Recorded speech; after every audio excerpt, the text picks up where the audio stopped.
Hey Aries, this is your August Magic and Manifesting reading. So I'm trying something new. Okay, this one really wants to come out. I'm trying something new. I've already done love and relationship and career and money for August. Oh gosh, for all signs. So where did that one go? Right there. So if you haven't watched yours yet, go check those out.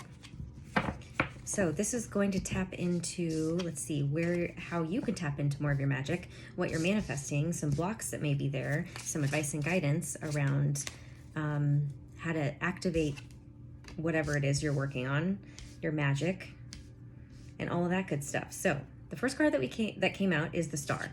So the Star is Aquarius energy, but it's also hope, healing, renewal. Really, it's a really positive card. It's really having a lot of faith and optimism. I really feel like that's the biggest message, is optimism, positivity, having faith. Then we have the Empress card, which is about fertility. It's goddess energy.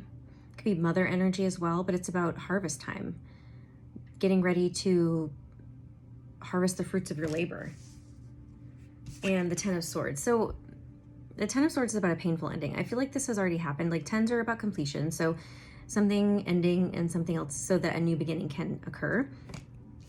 It feels very clear to me that it's basically just like, stay optimistic about, like, keep your eye on the prize, basically. Like, don't, just because something painful ended doesn't mean that you need to, if something ended and it was painful, doesn't mean that you need to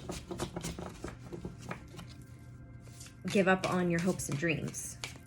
So, you know, it could be like something like maybe a relationship ended or you lost a job, but you still have other things in your life that are going well, right? So like if a relationship ended, then it's like your job and like maybe your family in terms of maybe kids or parents or friendship, you know, things like that is still positive and going well. So it's telling you to focus on those things.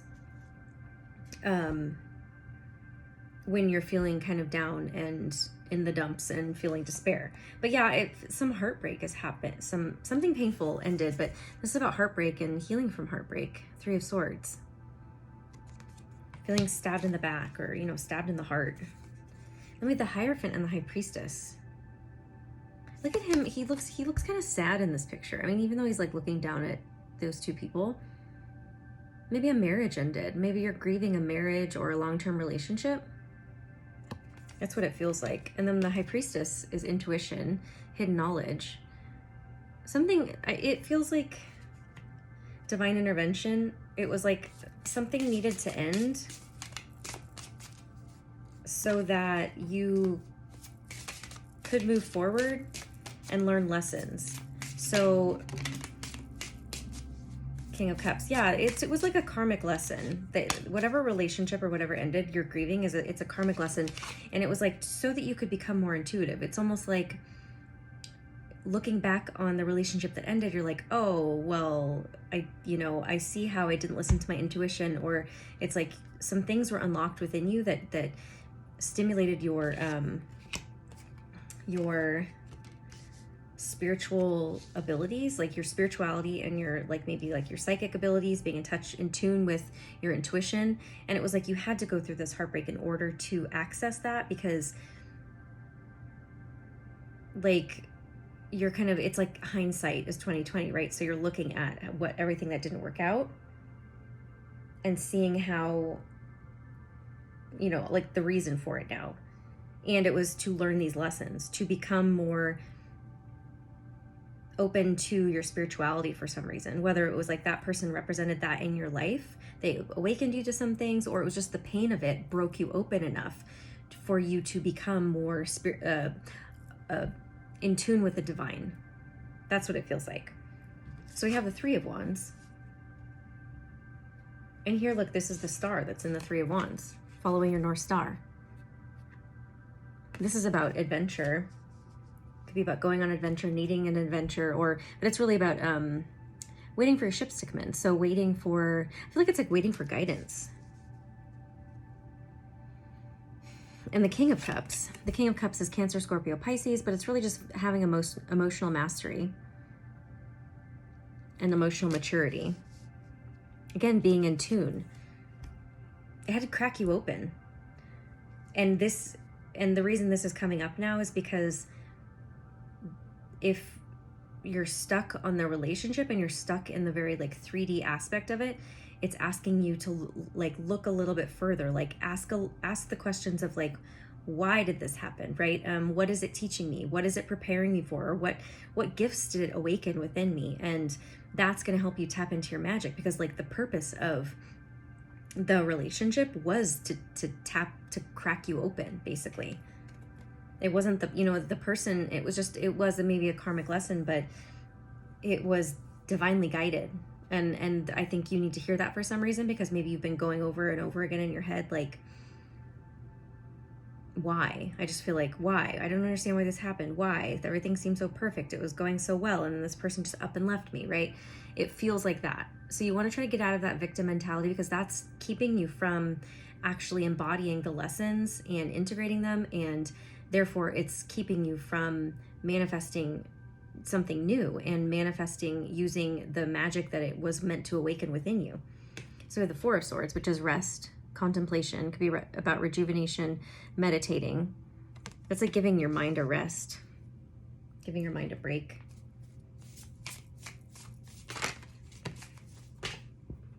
And the Three of Coins. The Three of Coins is teamwork and collaboration. It could be about co-creating with spirit. We have a lot of threes out too. We have 3, 3, 3. The Empress is a 3, then the Three of Wands, and the Three of Pentacles. So look up 3, 3, 3. Threes are about creative energy too.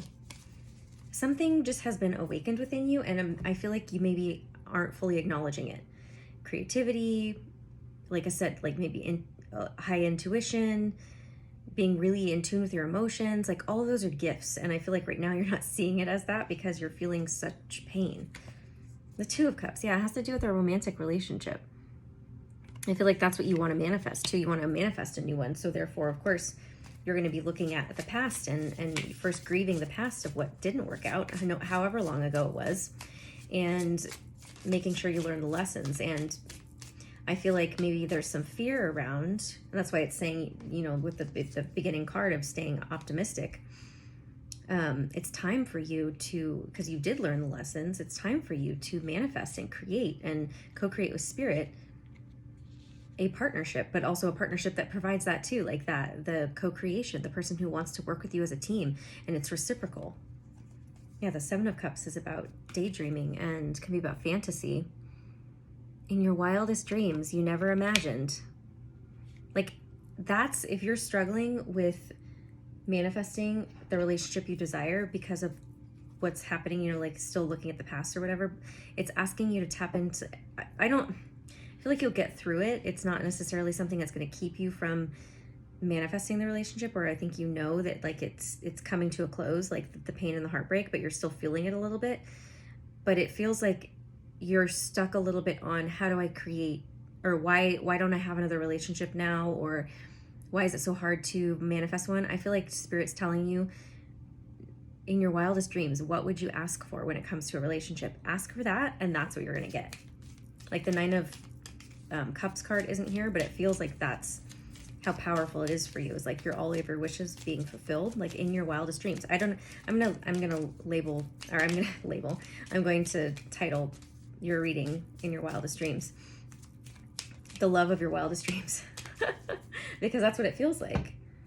You've learned the painful lessons, the karmic lessons. It's time to let that go. It's time to allow the cracked open version of you to be open to this brand new love that's in your wildest dreams. They just keep saying that. Okay, so we have healing the divine masculine. The divine masculine within provides protection, discernment, healing, and a sense of deep safety and holding, even through the most uncomfortable circumstances of life. Your inner masculine is going through healing right now, growing stronger in the ability to offer you inner protection and stability so that your inner feminine can blossom with creative expression. So again, a lot of healing is happening, and that's the painful healing that's happening is, ooh, look, a 7. But I feel like your inner masculine really got hurt. Well, I think both your feminine and your masculine got hurt, but you're learning how to protect your inner feminine. I think because you're showing up as a king, because you're the King of Cups. That definitely, I feel like that's you and your emotional maturity. And so you're learning how to be more open after being hurt again. Anyways, power over 7 Scorpions. You are being initiated into the magic of conjuring so as to have power to affect lower vibrational forces through your own will and spoken word. You are guided to use this powerful gift with compassion and discernment, with mercy and non-judgment. You can then manage any toxicity in your life swiftly and with great effect. Again, the 7 standing out to me because the last card we had was the 7 of Cups. This is called Power Over 7 Scorpions. 7 is a very spiritual number. So yeah, you're learning about your power through your pain, finding your power through the healing of your pain. So I'm gonna leave it there. It's really beautiful. If you would like your own reading or energy healing session or coaching session with me, click on the link below. You see all the types of sessions I offer. I offer them by themselves or in a combination, if you so choose. So once you purchase, I'll send you an email with my calendar to schedule the day and time. If you have any questions about the types of readings I offer, types of sessions I offer, please email me, which is below. Let's see. Follow me on Instagram at Bethany Empowers. Thank you so much for all of your likes and shares and subscribes here on YouTube. And if you don't already, please subscribe and like and comment. It helps me grow. And yeah, if you want to check out the journals that I have just recently published on Etsy, that link is also below. I'm calling them intention and mantra journals. So I'll see you guys next time. Okay, bye.